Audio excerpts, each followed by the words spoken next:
Welcome to the Center of Light Radio with spiritual teacher, intuitive, musician, composer, and best-selling author of The Divine Principle, Anchoring Heaven on Earth, your host, Keith Anthony Blanchard. Wow. Welcome to the show, everybody. Keith Anthony Blanchard, your host here, Center of Light Radio, every Monday night, 6 p.m. Eastern Time. Are you a spiritual seeker who's ready to move forward in your life? I'm telling you about my RPM program, Recognize, Plug In, and Manifest Your Life. This is my lifelong work. 25 plus years in the making for me to release this to the public. I'm very confident about the power tools that I have in this program. Recognize, plug in, and manifest your life. Go to centeroflightradio.com. At the bottom of the page, you will see a fast-moving Ferrari. Ferrari meaning power. That which is sleek, that which represents something just really, really cool and full of deliciousness, as my guest Charis would say. Click on that link and it'll take you to another page for RPM program. There you will discover what you will get and what you will be able to create. Again, my lifelong work. You can also send me an email at keithanthonyblanchard@gmail.com and say, hey, Mr. Blanchard, skip the Mr. Blanchard, just call me Keith. I want my free session. Sign you up, get you going to moving into greater degrees of bliss. If you have a block in your life, I am the go-to guy. I can help you move through that. Not because you're broken. I want to empower you with the tools that you can just kind of dismantle that block. But also, if greater intuition you want to expand in your awareness, learn how to be a conscious delivery creator, all that cool spiritual stuff. This is not cliche. Trust me when I tell you. Well, Keith, anybody would say that. No, I am telling you this is not cliche. I have put this into practice for many, many, many years. And the people who are taking on this work are responding to me with this big, all capital letters, wow, underlined 3 times, triple bolded, and all that cool stuff. I promise you, RPM is the way to go. Contact me at keithanthonyblanchard@gmail and ask for your free session. Also, while you're at Center of Light Radio opening page, you'll see a sign-up form. Fill it out. You will get my ongoing newsletter, what I haven't started yet, but hopefully soon. But you will begin to receive all of my creations, that which I used to charge money for free. Say what? That's exactly right, for free. I woke up one morning and Spirit said, let's create a little separation there. I heard a voice inside that said, Keith, give your stuff away. And I said, give my stuff away? Where am I going to get my money? And then it sort of metaphorically tapped in my shoulder and said, your money does not come to you in the way that you think. And that stuff that you've created is not yours, and it's not right for you to hoard it. Give it away. So that's what I'm doing. Sign up in that form on the Center of Light opening page, and we'll get you going. That's for sure. Are you a Center of Light radio listener? I'm glad you're here. The chat room has been full lately. Every the word's getting out. I'm appreciating you greatly. A couple of more announcements really quick. Many services I provide. Speaking services, I can cater to your theme. I can travel anywhere in the United States, anywhere outside the United States. It all depends on you. I can talk about life-changing presentations, divine incarnations that I've been fortunate in my lifetime, this lifetime, to hang out with. Bhagavan Sri Satya Sai Baba behind me, as well as Swamiji Visvayogi, who I hung out with recently. Presentations on extraterrestrials, many, many different types of themes and subjects. If you have spiritual squatters in your house, we're talking about ghostesses, and they're bothering you, and they're not paying rent, and you want them gone because they're causing you trouble, I will be with you to the end. I know what it's like to be in a situation that is just not fun, and I will give you power tools, I will give you ideas, I will give you a bag of tricks, I will bring you a spiritual arsenal that I promise you, if you begin to implement this in your life, they will disappear just as fast as they came in. You can contact me at keithanthonyblanchard@gmail for that. And now it's time to get down to Center of Light Radio business. Today on Center of Light Radio, my guest is Charis Melina Brown. And we're going to be talking about, I love this title, Ascension Through Deliciousness. Let me tell you a little bit about the show. Charis will enhance the Center of Light Radio's audience connection with the unseen world that is a hallmark of human life and consciousness, as well as every spiritual tradition in the world. Trained in conventional as well as new innovative methods, Charis is a pillar of the new golden paradigm of grounded, embodied, relevant consciousness in the world today, combining ancient traditions with modern technology. Charis is dedicated to the path of ascension through deliciousness in her work, whether individually or in group settings. You can find more about my guest today at www.charismelina.com, and you spell that CharisMelina.com. Welcome to Center of Light Radio, dear. Thank you, Keith. Thanks for having me. So good to be here. I'm happy you're here. You came by referral of my producer, Mr. Joe. And so here we are. Tell me a little bit, well, let's just dive right in, about Ascension Through Deliciousness. Yay. Well, it's a nice topic, huh? Because it's all about doing the work, of course. But I really believe and have experienced that we're at this time in human evolution where we're bringing the lower and upper chakras together, of course, which a lot of people know. But there have to be people on the planet who hold the light in a different way that's not battle oriented. And I think that's a new thing. And I came through the light warrior path. I've definitely done that. And then I just got these slow versions, the sequence of epiphanies saying that, yeah, when it's time to do the work, but when you're not having to face the struggle and the pushing, towing the line of evolution, one of the ways to do that is by focusing on the good, and really like harmonizing that and honing it and mastering it. Because for all of the humans who are suffering in the world and beings who are suffering in the world, it's so important that we hold the other end of it, so somebody is. One of the things that I often found myself saying when I first started coming into the Ascension Through Deliciousness paradigm was, a lot of people are praying to have the life that we live. I've heard that if you even own a computer, you already are the 1%. So if people are praying to live your life and you're not enjoying it, then what are they praying for? So somebody's got to hold down heaven. And the way that I think of Ascension Through Deliciousness, and just in those tiny moments, when you're in the shower washing your hair, when you're eating some really good food, just allowing that to come and expand and expand and expand and expand, so you create this purifying field of positive energy embodied, not just popping out of your body and working on your light field, but embodying it and coursing it through and allowing yourself to be, like I said, a purifying, generative force in the world. And people can feel it. You'd be amazed to hear the responses from people who don't even believe in spiritual stuff. Who's like, you came in the room and I felt amazing and I can't stop thinking about it. It's like, well, cool. It's because I do all these things every day and have for a decade and a half at this point. But yeah, it definitely works, and I think it's fun. I love what you said, by holding heaven down. And for those out there, she's not meaning like holding it at bay. She's meaning being the anchor, being the lightning rod, very firmly planted like Peter the rock, and being unmovable and unswayable. I'm not influenced or swayed by definitely not the negative, and maybe somewhat, but also not the positive, because there's another paradigm, another thing that happens when you are unmovable, because you become the dominant tone. If you have that kind of spirituality about you to hold that kind of light and anchor down, dear Lord, watch what happens to the room of the people that you're with. Yeah? Definitely true. Yeah, and I think that it's a concept that other people teach. For instance, Abraham Hicks is really great at that. Follow the yummy, follow the yummy. But the thing that I think is missing sometimes is also the ability to do shadow work, because shadow work's so important. And also knowing, because I really do believe that we are in the emergence of the golden age. We're in a renaissance of thought. I think a couple generations down the line, they're going to look back right here, right now, and say that was the beginning of when the world became a unified place, thanks to the internet and the possibility of travel we now have. They were the innovators. They were the pioneers.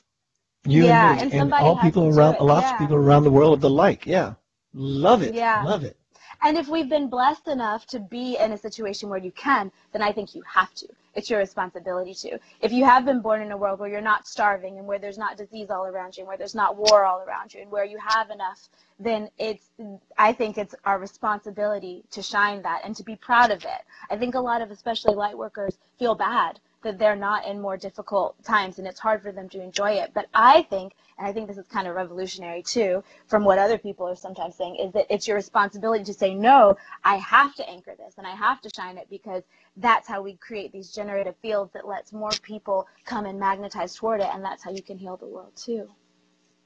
What do you think about these spiritualists who say, so-and-so has a messiah complex? I have a Messiah complex. I enjoy my Messiah complex. I wish there were more people in the world who had Messiah complexes, because isn't that why we're here in the first place, to bring about change in the world, and doing it in such a way that, you know, if you can take responsibility for the whole world, you know, guess what happens? The world becomes illumined, and all this craziness and this unbalanced energy just stops. Yeah, I definitely, that's one of the, I was just talking about this the other day, actually, great synchronicity, that it's important to see our own shadow so we can deal with it. And also, a lot of our superpowers hide in our shadow. And one of the things I was saying was, yeah, I definitely am guilty of having a Messiah complex sometimes, thinking that we have to save everyone. But as long as you don't let it tie you down and make you tired and exhaust you and make you lose faith, then I think that's okay, because everything is connected. And if you are thinking about helping the people around you by the vibe that you hold, then all the more reason to keep going strong. And that's sometimes the thing that gets you out of bed in the morning and gets you to do your spiritual practice and gets you to grumble through your yoga and whatever it is knowing that there are other people who are depending on you to hold the vibe. Through your yoga. All day, my whole yoga routine today, I was complaining in my head the whole time. It's not always easy. So tell me more about this work that you do, Ascension Through Deliciousness. And the title is pretty descriptive, but let's get into the meat and taters of it all. What is this Ascension Through Deliciousness? Take me through a Charis day. Ooh, that's the first time anyone's ever asked me that. I'm excited. Okay, so a Charis day. Well, first off, the term ascension means kind of evolution into our light being selves. I've been experimenting now for about a decade on things like biohacking and superfood nutrition and pranic techniques. I'm about a year into pranic breathing on the daily. And so it's my goal to keep this body as top running as it can be for as long as it can be. And then some people might laugh at this, but I'm kind of going, I mean, we'll see if I do it or not, but I'm going to the whole dissolve into light thing. I don't really want my body to decompose around me, and then I'm kind of going into the whole, maybe one day I'll walk into a tree and disappear. And I know that's very sci-fi and fantasy-ish, but man, aim high, you know. So a day of mine is usually on a work day, on a productive day, not a chill and lounge around day. I usually set my alarm clock a few times. I set it for 3, I set it for 4, and I set it for 4:44. And then I get up at 4:44 and write down my dreams if I had any, and then have a cup of hot water and go to the gym and do weight training. And then in the gym, go in the steam room and meditate. And then in the meditation, align all chakras. I work from the top down rather than the bottom up. A lot of teachers will teach you from the bottom up, but I've always resonated more from the top down. Like it. It makes sense to me that even though heaven or God or source is not really up there, it is so ingrained in our consciousness that it's up there. And though our crown chakra is somewhat up here, it does make sense to me that you would be pulling light down to ground it into the earth versus, you know, Mother Earth has her own energy, but, you know, without source, it just makes more sense to me. I think so too, and I think that I know that when I start at the upper chakras and then, you know, start with meditating on divine light and bring it down through intuition, bring it down through speaking, and then through the heart, and then through the will, and then through the connection, and then finally down to the earth and anchoring into the heart of the planet, there's this moment where you're feeling your physicalness, you're feeling your humanity, and at the same time, you're coursing all this divine light through your being and also sending it down to the earth. And it's a really delicious moment. It's a really beautiful, kind of decadent, kind of luscious and scrumptious moment of saying, in that moment, you can say, I am doing what I'm here to do. I am holding the light. I am being incarnate, whatever you want to say, in those moments. And then the next parts of my meditation are I activate, well, first you work on your little bubble, your etheric bubble, make sure there are no tears in it, rips in it, holes in it, weak spots, you know, buff it up with some prana and some chi. And then I spin a Merkaba, which is a technique that's ancient, that's been used for a long time. And then I usually interact with whatever guides I'm working with at the time. And they come and go over the years. I have some that have stayed with me since I was little. You know, I noticed their voice when I was an adult, and I was like, hey, They're the same guys that said, perhaps you should use the yellow crayon when I was little, and I just had blocked it out until I started realizing how to consciously do it. And then after that, my favorite thing to do is to meditate, and this is easier if you are in kind of an extreme condition. So if you're in a hot spring or a steam room or a sauna where your body is kind of put to pressure so that it alters your mind state, to meditate until you're so aware of being consciousness in the game, in the physical game, that when you come back into your body, you feel like you're in kind of a virtual reality state. That's my favorite, and I don't get to it every day, but when you do, it's super fun. I love the fact that you shared your meditation about spinning the Merkaba. Many years ago, I used to do Merkaba meditations, and what I would do, have you seen the movie Contact with Jodie Foster? Yeah. Okay, you remember at the end when they finally got the apparatus working and that thing was spinning and it was like a gyroscope that had one particular ring that would go this way and another particular ring that would go this way, and the one on the outside would just freely do exactly what it wanted. Boy, let me tell you some of the experiences I had doing this type of Merkaba meditation. I was launched through the crown chakra and ended up in a pyramid, launched through the apex of the pyramid, and then the pyramid begins to resonate. Long story short, very powerful meditation. And so, and also, you had mentioned a little bit ago that you would do pranic breath. Could you give us an example, or would you tell us exactly, for those who are not familiar with it, what is pranic breath? Okay, so prana it's another word for kind of divine source energy or chi. The way I usually visualize it is a kind of like white glowing plasma with rainbow glints so that it has all the colors of the spectrum. And the queen, the way I see it, the queen of pranic breathing and breatharianism is this woman named Jasmuheen, and she has so many meditations on YouTube that you can look up. Her name is Jasmuheen, and that's where I learned a lot of what I do now. And so really the way that it works is you slow your breathing, and with her technique, you merge your inhales into your exhales. So there's never that pause when your lungs are full or empty. The moment that your lungs get empty, you start breathing in again. And the moment that they get full, you start emptying again. So it's kind of a circular breathing technique. Circular, yeah. Mm-hmm. And then you meditate so that you're imagining that each of your atomic situations in your body, each of your atoms, turn into a doorway, which they are, and that with your meditation, you are you're pulling in divine source energy. So it's basically the ultimate love, the ultimate nourishment, that divine, non-dualistic, pure parental God love that wants you to nourish, and that also makes up everything in reality. So it also makes up the physical body, and it can nourish you. And you intend that when you're pulling in that energy, you're being perfectly nourished by this pranic force. And you pull it in on the inhale, and then on the exhale, you send it through all the cells of your body. Send it through your central nervous system, through your bones and your muscles and your lymphatic system, endocrine, whatever, all these glands and stuff. And then once your body gets full, you keep going. And when you inhale, you pull it in from your atomic structure. And when you exhale, you send it out to your aura. And then once that's full, you inhale again and into your atomic structure and send it out to the world. So you actually become a source of nourishment for the world, which is also how breatharians, some of them can go without eating. And the last I heard on that one, the number of people who can go without eating in this world is about 50,000. So it's more than wow. one or two. Yeah, it's small when you're in the billions, but still, there are people doing it right now. Absolutely. And I've experimented with it a little. I think the body goes in like 7-year cycles, and 7 years before I found out about prana is when I started sun gazing and went raw vegan. And then I'm pretty sure, I'm hoping that in about 7 years from now, I'll probably be able to actually choose to go with or without food. I like to play with it a little, and I can do it for short periods. But then, if I get a signal from my body, hey, it's time to eat something, then I just do. So are you familiar with Daryl Brand? Daryl Brand is really big in stargazing as well as breatharianism. I just thought you might know him. Nice. Let me ask you this without being too personal. You don't have to answer. Sure. What decade were you born in? I was born in 1983. The reason I'm asking is because I definitely see the indigo in you. And the reason I'm saying, I would assume and bet that you didn't come through the spiritual path doing what you're doing by way of immense pain like many people. This is something you chose versus being painted in a corner and no way out except to do this particular work. Well, I think it was just so intense when it started.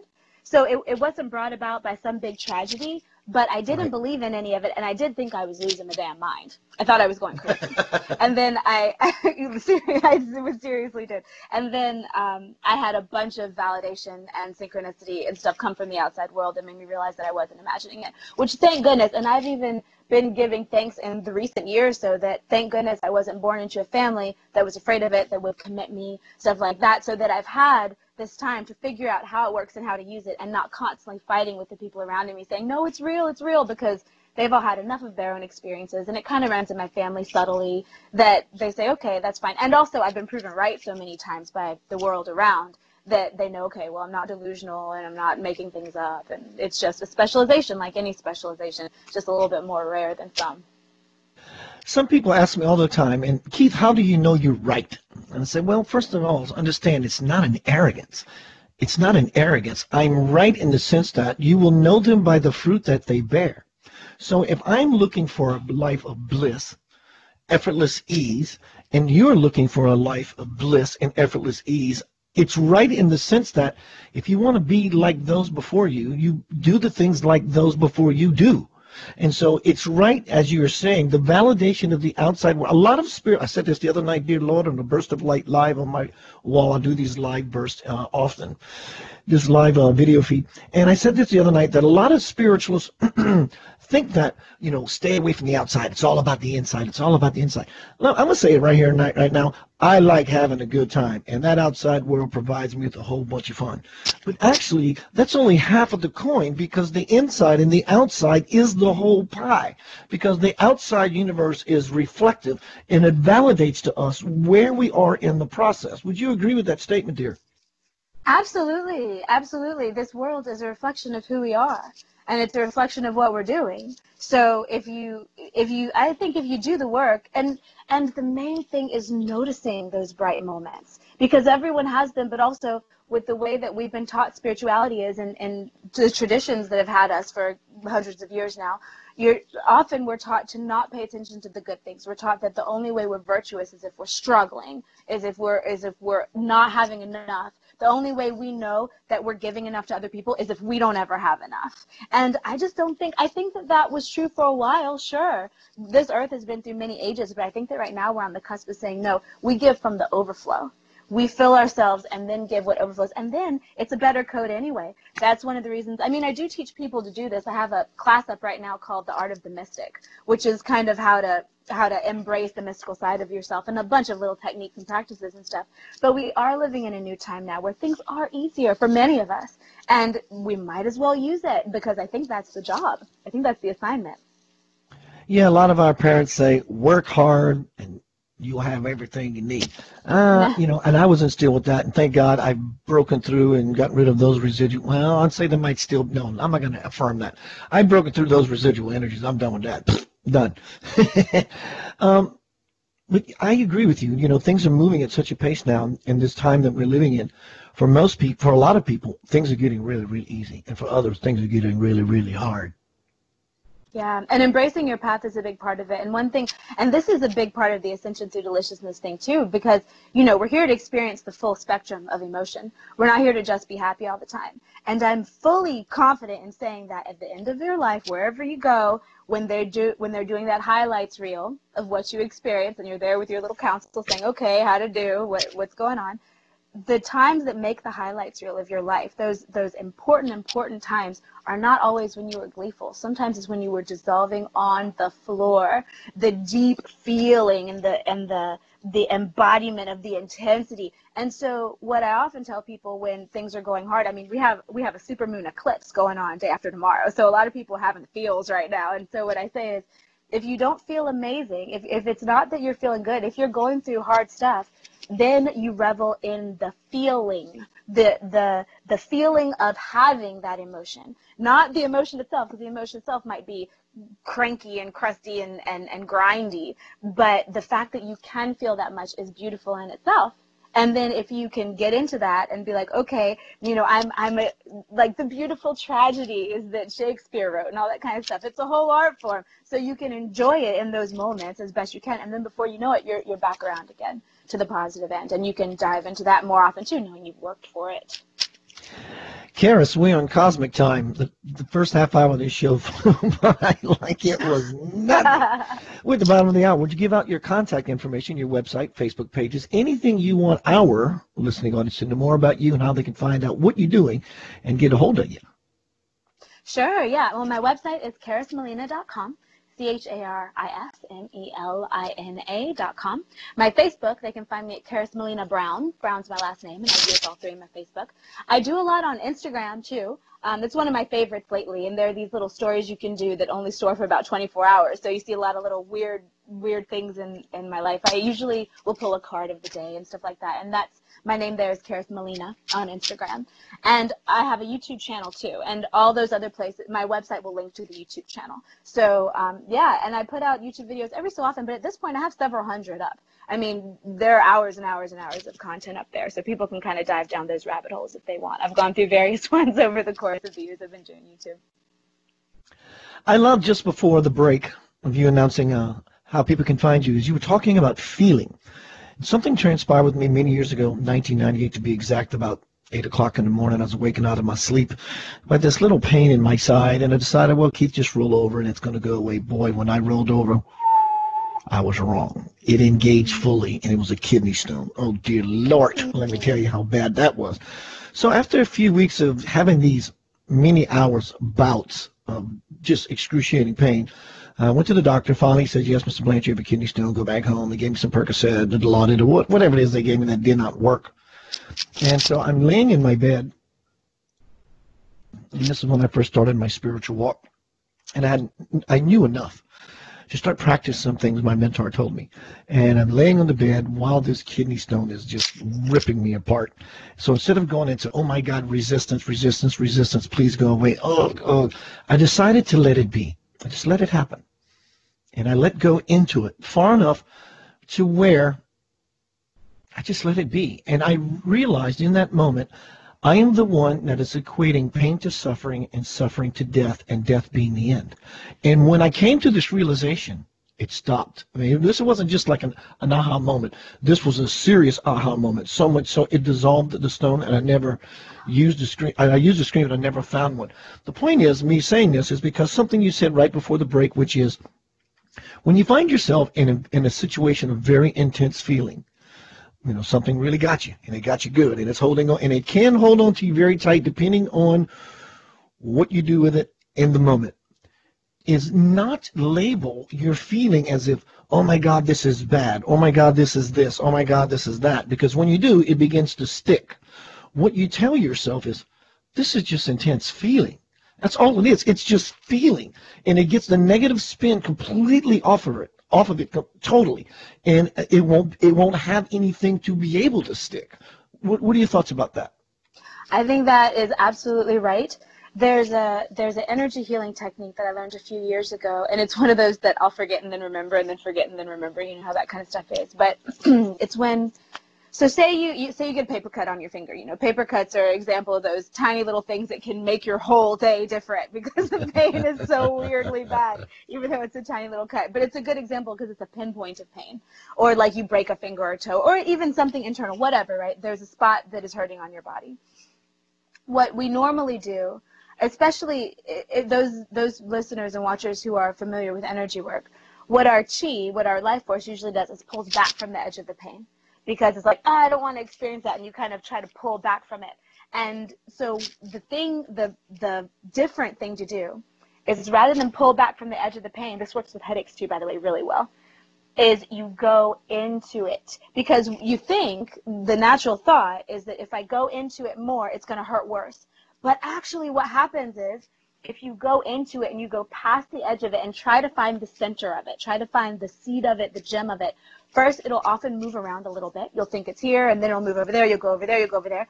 But once you can finally get it and simply put your attention, your divine presence, attention on it, it blossoms away. It goes away. Totally, because I've used this analogy often. Let's say some painters came over to your house and they painted the inside of your living room, and the color is annoying. You don't like the color. You're not going to be able to change the color of that room if you're standing outside of the room. You have to go into the experience, into the room, to be able to change it. Same with the kidney stone, same with the paper cut. You go inside of, you bring your God's gift of awareness to it, and you see it from a whole different perspective, and then you begin to change things on a quantum level, and next thing you know, domino effect, things get really groovy really quickly. Yes, absolutely. And all of us has a thing that we struggle with in our lives, or a few of them. All of us has an Achilles heel that gets us from time to time, and it usually comes back and it'll change and whatever. But especially times like that, spots in our aura that are weak, either from traumas this life or other lives or all the above, all the more reason, because you've been given it, to experience it. So all the more reason to go into it, and that's how you can get these epiphanies and things that do give you miraculous healing, without needing to necessarily go through all of the dragging yourself through the mud if you're resisting it and kicking and screaming and throwing tantrums about it. From the chat room, Adriana asked the question, how did you come up with the concept? I'm assuming she's meaning Ascension Through Deliciousness. I'm not really sure. I don't really know. It kind of just happened. Maybe it's your vibrational signature. I hope so. That would be nice. Yeah, I think, well, it was kind of rebellious when I started, because I kind of got sick of what I felt like was a rhetoric over and over of people holding themselves back, who I was seeing in the same field as me, and thinking that they were virtuous of doing it. And so I started just practicing here and there, and then eventually it blossomed into a whole practice. Ursula from the chat room asked, how to make things efficient? Ooh, focus, streamline, get the gunk out, clear your space, meditate, exercise. How do you get the gunk out? How does one go about getting the gunk out? Obviously meditation. Is there anything else? Any other models you can offer? Exercise, absolutely. Exercise is one of the most underrated practices in the spiritual community, I think. I would say when I was doing readings more often, because now I'll do readings every now and then, but for a year or two there, I was doing 1 or 2 readings a day. Probably the absolute most common thing that people's guides would say to me to tell them was to work out your body. Everything's just easier when you're in better physical shape. When your muscles are stronger, you're always literally turning life force into physicality in every moment. And so when you're trying to manifest things, your chi is just a little more powerful. It's just easier to do. And also exercise is a great time that you can process, that you can just allow things to come through your field, and you're working out stress, and you're working out whatever blocks that you've gotten. So it's kind of a golden key, exercises for spiritual folk to come into the body and to like it here, and to understand how to deal with this pressure and just the pressure of the world and stuff like that. So meditation, exercise, and there are a bunch of little techniques like smudging, like lighting sage and working it through. And also partnership is great, like friends, people you can talk to, and a lot of spiritual folks feel really isolated and alone, and that's why the internet is so great. But one thing I will say from all my travels, because I've traveled all over this nation, I haven't been out of the U.S. very often, but I've been all over this country, and what I have found is that there are many of us, and we are everywhere. We're just so sensitive, and so we hang out in our house with our plants and our pets and our crystals because we can't deal with the world. But if you want to meet kindred spirits, just start setting the intention and sending up your little energetic beacon, and then you go to things that call you, and they will be there. You'll meet friends, and that's really nice. I like efficiency. We often are in our own way, and I understand the fact that you would pose, or anyone pose such a question, how do I get back into effortlessness? Well, that's just it. By taking on the idea of wanting or choosing to begin to play in the arena of effortlessness is the halfway point, because you can never get the other half of the work done until one chooses, in this moment, I'm going to choose for the rest of my life effortless ease. And until you make that declaration, you ain't going anywhere. True. And another big thing is putting that practice in. I mean, when you get up in the morning and you don't have to choose to meditate just because you meditate every day, and you don't have to think about it, you don't have to decide and use that big willpower. And it takes about a week to turn over if you make yourself do something for about 7 days, even if it's just 2 minutes, 3 minutes of just sitting there and breathing and letting your inner world harmonize itself. routine is one of the things that saves me for sure, because I could be going through whatever I'm going through, but then I have the routine in place that then just also clears you out, dusts you off, and then you don't have to really choose. It just helps you run at kind of a higher state of efficiency and smoothness. Yeah, I love that. You know, meditation, if you can liken sometimes the turbulent waters here on earth, meditation brings the divine ocean. It calms the water. It calms the water so we're not so jittery, not so jumpy, not so reactive. In fact, when you punch your way through the ceiling of thought through meditation and you find yourself in that divine ocean of deafening silence, everything is not only possible, but you're able to hear your divine parent whisper sweet somethings in your ear, in your heart, because we got monkey mind devil on this shoulder and the angel on this shoulder. We know this is the devil, but are we absolutely sure that this angel on the shoulder is not the same devil in disguise? It's just noise. It's all just incessant, griping, bitching mind noise. And when we get out of that, you know, duality, we're not seeking duality. We're already here. We're looking for wholeness. So meditation is that which will take you to the cosmic. It'll take you beyond it'll take you beyond. It'll help you to tap into the divine source, which is infinite. That is an absolute fact. So people think that Tibetan Buddhists are doing meditation and prayer all day because they want to relax. These people are quite relaxed already. They're dropping into the cosmic dialogue. Yeah. Yeah, one of the things that I found recently in that Art of the Mystic class that I taught, because like I told you, my meditation is full of stuff. I don't usually sit in the silence for all that long, because I just like to go and fiddle with a bunch of energetic things. But when I was teaching this class, I was going back to the rudimentary, like, okay, first thing you can do if you're just starting on a spiritual path, because the techniques I've used for years and years, so it takes a little while to get them all put together the way you like it.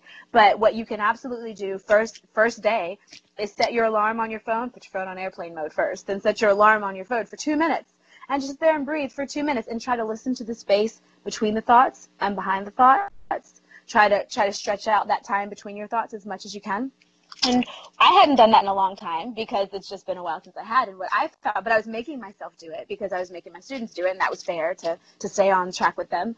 And the thing that I found that was so lovely was that once I got used to it, so a few days in, and again, this is 2 or 3 minutes, does not take, everyone has 2 or 3 minutes to do this. No matter how busy you are, you can always jump out for 2 or 3 minutes. And what I found was, when I was in that place, when I reached that spot, and when my mind got used to it, so I wasn't fighting for it anymore, I was just able to go in like hot air balloon up there, what happened was this amazing sense of nourishment. I felt like I was having divine energy just pour into me, just upwell through me and fountain up through me in a way that I did not expect, and that felt amazing, and that felt so empowering. And then you're stronger throughout the day, because it's like you're doing that inner scaffolding. You're making sure that inner energetic field is strong. So then everything that comes at you is just easier, because you've got on a suit of armor on the inside made of divine force and love. I love that you said about meditation is to focus on the thought, the empty space between the thoughts. Listening audience, if you're out there, feel free to try this now or later. When you are consciously breathing, you are not thinking. Go ahead and try to consciously breathe and think a thought. It's very, very hard to do. In fact, it's probably impossible. But also, when you're thinking, you are not consciously breathing. So what Charis is saying is, as we do meditation and as we do intentful conscious breath deliberately, the dynamic of your life begins to change. It's not only I'm supplying my body with the oxygen it needs to stay alive. No. Something else in a grand, magnificent way begins to happen. If God breathes life into man, as we breathe consciously, because God is conscious and it is the breath giver, you begin to seed your body with light. And all troubles just say bye-bye. Yeah. When we have stuff to deal with, it comes up and it finds us, so we don't have to go find it. We can focus on the happy and the yummy until it's time to deal with something, because there's no running away from it. And then if you are having these practices, then it makes it easier to deal with when it does come. You know, and like she's saying, when you find something just happened in your life and it has the potential to really, really get you, what I invite you to do, let's say your beloved fur baby, your pet, just died, got hit by, whatever the scenario may be, and it's got you, and it's really weighing on your heart. I understand it's weighing on your heart, and it's weighing on your heart because you care, and it's because you love, and because your heart is open to the scenario. But now that your heart's open, instead of closing it to the ideas and the models of what we think is happening, if you set that thing right in your hands, just like this, and you begin to look at it without judgment, step back from it of what you think it is, and look at it and admire it and appreciate it, the whole idea of it all begins to change. And what you can do is breathe your breath into the situation like a madman. Because what happens is, if you're the one deeming this situation to be that which is dark, by breathing the light into the situation, it takes on a new tone. And again, back to what we talked about earlier, it will not be able to stick into your life, and your perception of what you think is happening completely changes, Yeah, it's sometimes easy to forget when you're in the ins and outs of life that we chose to come here. You hear a lot of people, especially highly sensitives, and, you know, the indigos, the crystals, all the rainbow children. I think there's I've been feeling a new crop coming through that's like the diamond or the opalescent, some new kind of energy coming through.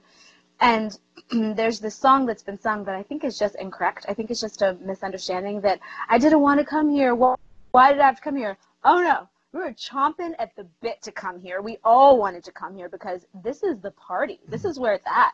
You know, totally. The 2012 going through the galactic rift and all that kind of stuff.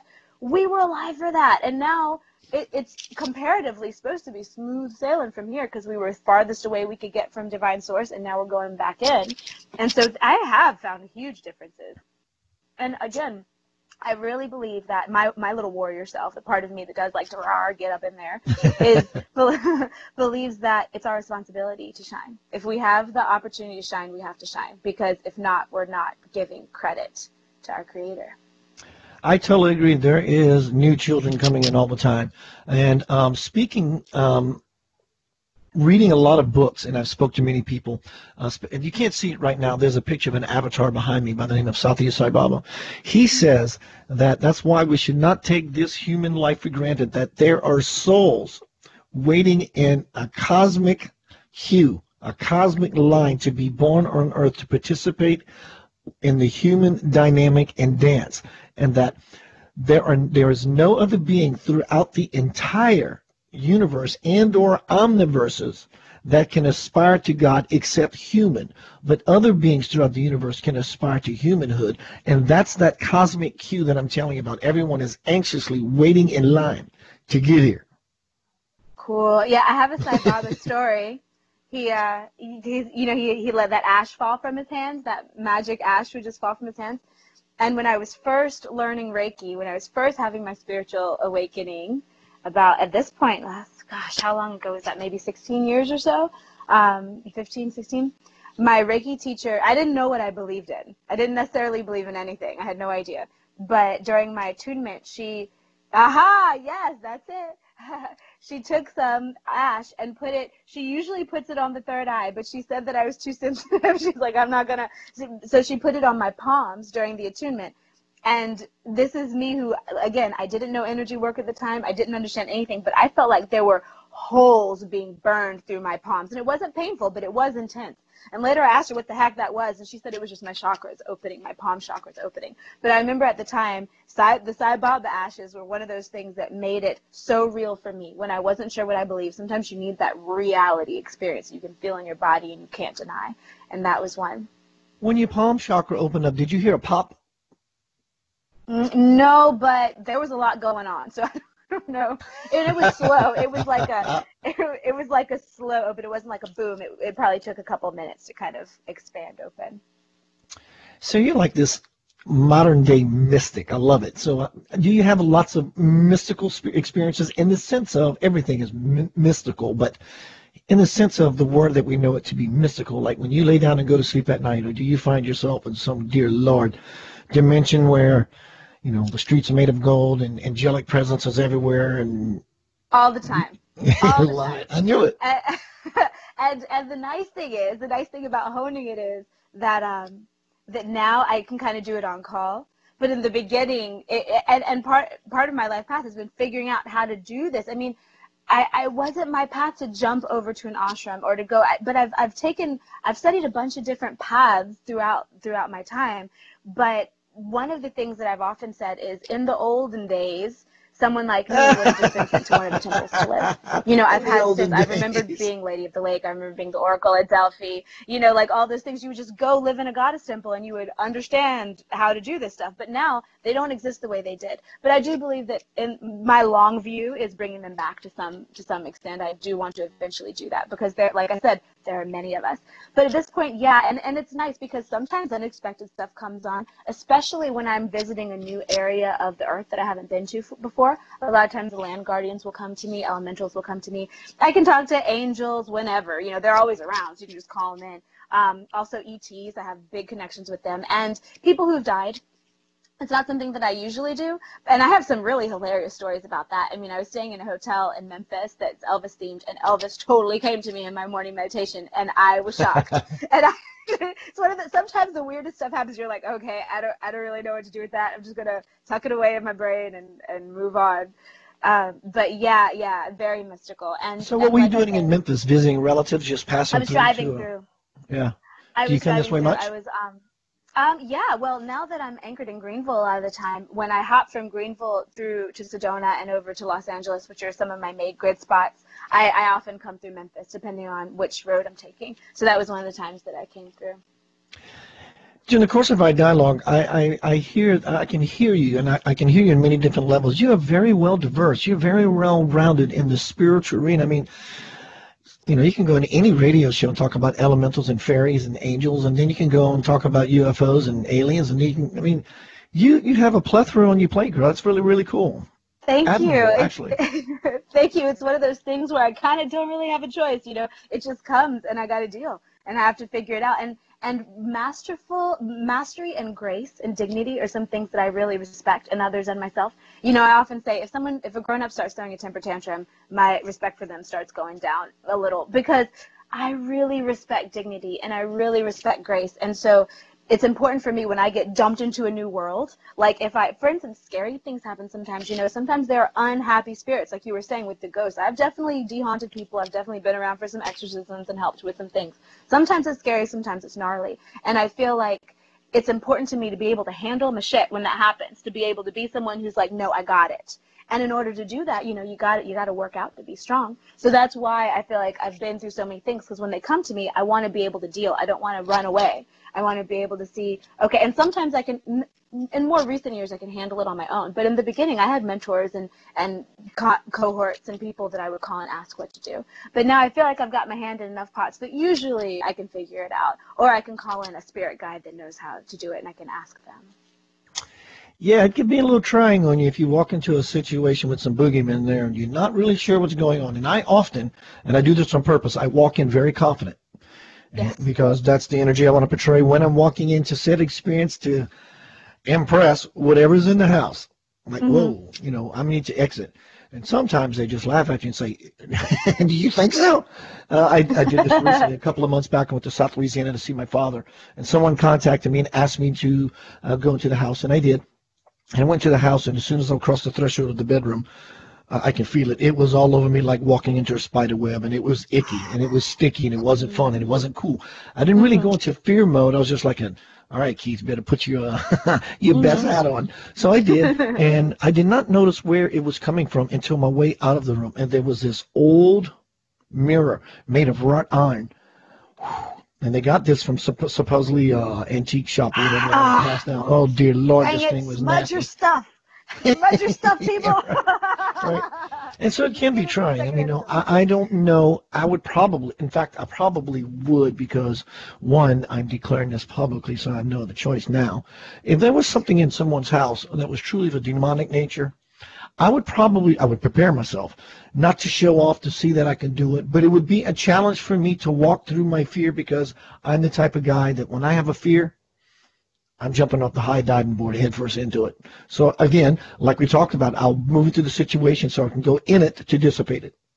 Yes. I'm not crazy. I may be crazy, but I'm not a fool.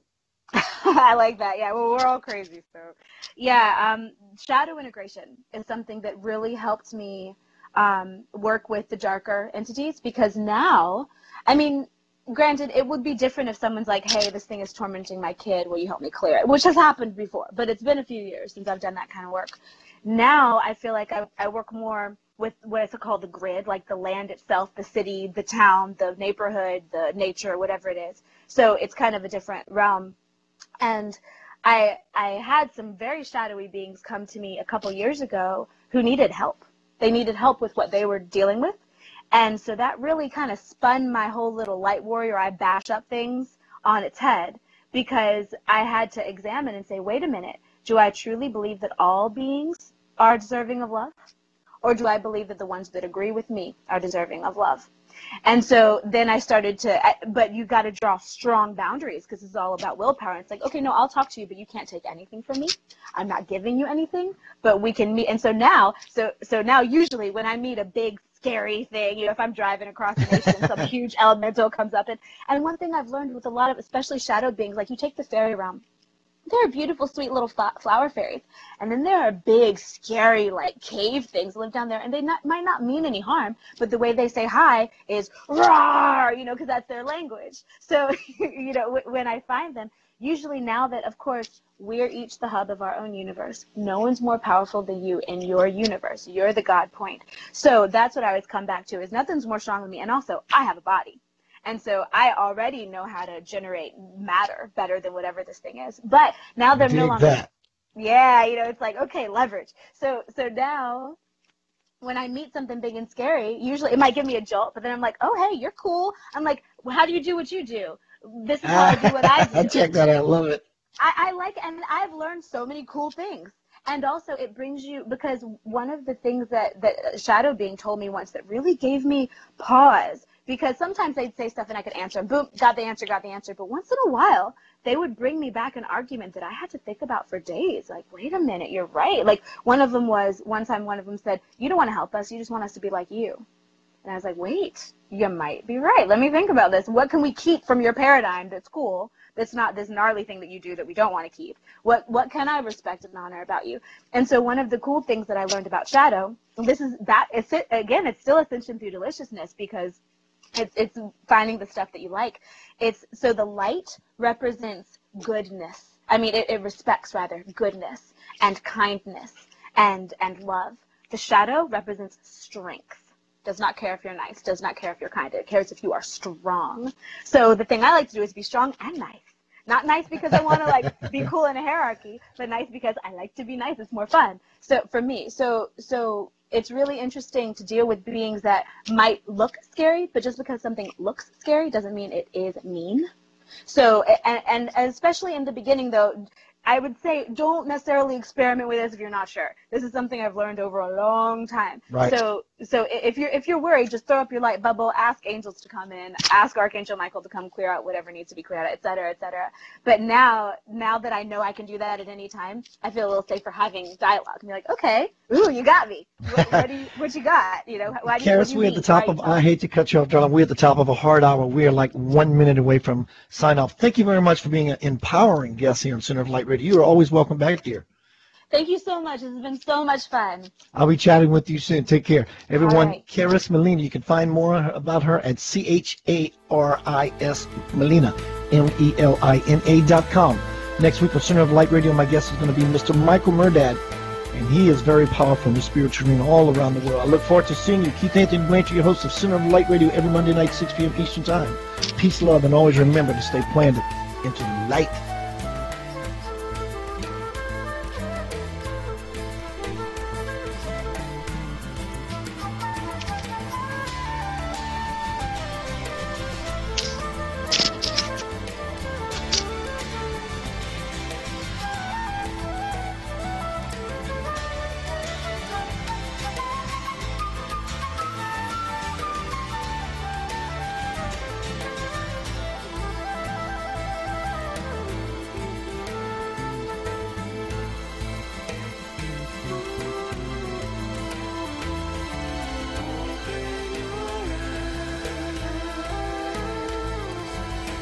Inside